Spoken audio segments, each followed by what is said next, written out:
ہمارے آج کل کے جدید مفکرین میں سے ایک نے، یہ آخری زمانہ ہے نا، اس میں اچھے اچھوں کے ایمان بہک رہے، صرف اس لیے صحیفہ کاملہ کا انکار کیا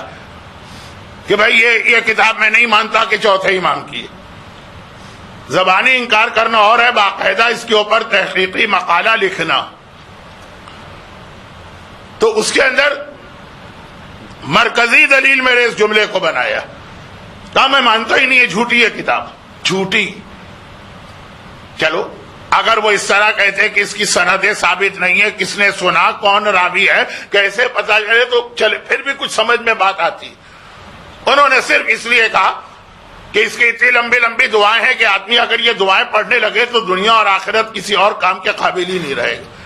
یہ ہو ہی نہیں سکتا کہ امام اپنی قوم کو اپاہج بنانا چاہیں یا امام اپنی قوم کو عیسائی راہب بنانا چاہیں، اس لیے ساری دعاؤں پہ گجراتی میں ایک لفظ ہے چوکڑی، کراس۔ جس کتاب کی عظمت کو اس وقت ساری دنیا مان رہی، اور جامعۃ الازہر نے جب یہ کتاب پڑھی تو کیسا ہل کے رہ گئی جامعۃ الازہر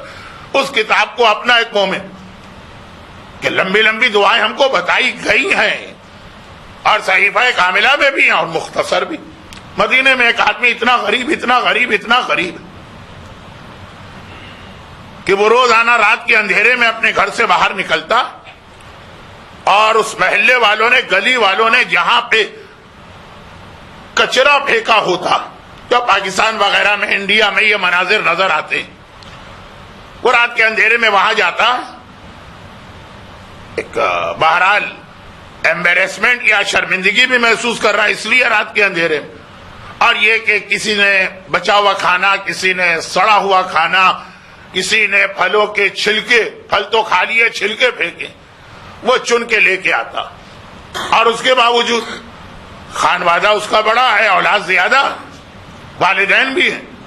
پھر بھی ہر وقت اس کے گھر میں فاقے ہی فاقے رہتے۔ ایک واقعہ تو بہت پڑھا جاتا ہے کہ ایک صاحب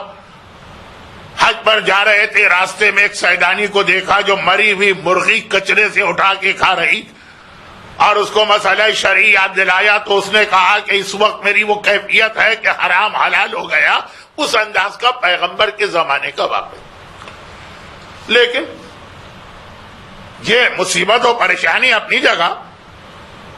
امید اس نے نہیں چھوڑی، بار بار رسول کے پاس جا کے کہتا، جیسے ہر دفعہ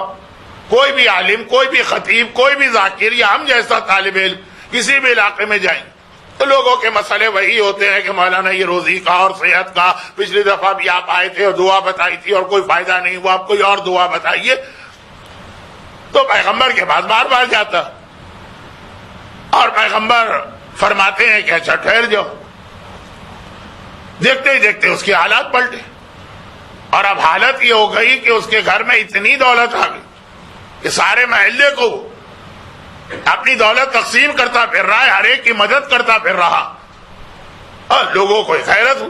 آج تو ٹھیک ہے سوال کر لیتے ہیں، کوئی پرائز باؤنڈ کھل گیا، کوئی لاٹری نکل آئی، حلال و حرام کی بات نہیں کر رہا ہوں، عوامی جملہ بتا رہا ہوں۔ لیکن اس وقت لوگوں نے کہا کہ دیکھتے ہی دیکھتے یہ تمہارے حالات اتنے تیزی سے بدلے۔ کہا کہ آپ پیغمبر نے ایک دعا بتائی تھی، اس وقت مجھے اس دعا پہ بڑا تعجب ہوا تھا کہ اتنا بڑا میرا مسئلہ، اتنی چھوٹی سی دعا، اور وہ یہ ہے کہ پیغمبر نے کہا جب کبھی گھر میں داخل ہو تو ایک بار سلام کرو، چاہے گھر میں کوئی ہو چاہے کوئی نہ ہو، اور سورہ قل هو اللہ کی تلاوت کیا کرو۔ اب مختصر ترین دعا، اور مدینے کا وہ پورا محلہ گواہی دے رہا، کیا ہم نے اس کو دیکھا کہ اس کے بچے اب سونے اور چاندی میں کھیل رہے ہیں۔ برحمتک یا ارحم الراحمین، وصلی اللہ علی محمد وآلہ الطاہرین۔